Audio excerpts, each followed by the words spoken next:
আমি বক্তব্য এত দিতে পারি না, ভুল ত্রুটি হলে ঠিক আছে, মাফ করে দিয়েন। তো বৈষম্য বিরোধী ছাত্র আন্দোলন করছি, কিন্তু বৈষম্যর শিকার আমরা আহতরা। আজ বৈষম্যর শিকার আমরা আহতরা। আমাদের আজকে চিকিৎসা হয় না, আমাদের ঠিক আছে, আমাদের যারা আহত ভাই আছে তাদেরকে হাসপাতালে ঢুকতে দেয় না।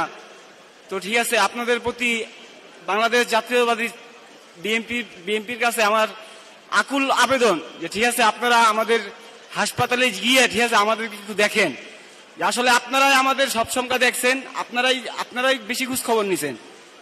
আবার একটু আপনাদের আমি পায়ে হাত দিয়ে বলি, ঠিক আছে, আপনারা আমাদের একটু খোঁজ খবর নেন। আমাদের ঈদের আগে হাসপাতালের ডিরেক্টর বলছে যে তোমরা ঠিক আছে বাড়িতে যাও, ফ্যামিলির সাথে ঈদ করো। ঈদ করার পরে আমরা আবার ঈদের পরে তোমরা যে সংখ্যা আসবা ওই টাইমে আমরা ভর্তি নিব।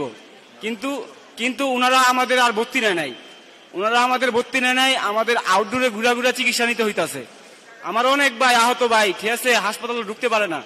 জাতীয় চক্ষু বিজ্ঞান ইনস্টিটিউটে আমার একটা আহত ভাইকে ঠিক আছে ঢুকতে দিতেছে না, কোনো চিকিৎসা হইতাছে না।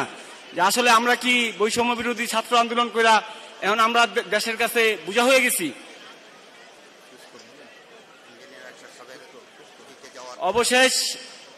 সর্বশেষ আমরা ওই যে ইশাক ভাইয়ের একটা প্রোগ্রামে গেছিলাম। তো ওই প্রোগ্রামে যাওয়ার পর থেকেই আমাদেরকে মনে হয় কি আমরা মনে হয় সৎ পোলা, যে ওনাদের আপন পোলা এক গ্রুপ, আর আমরা তো কি ওনাদের সৎ পোলা।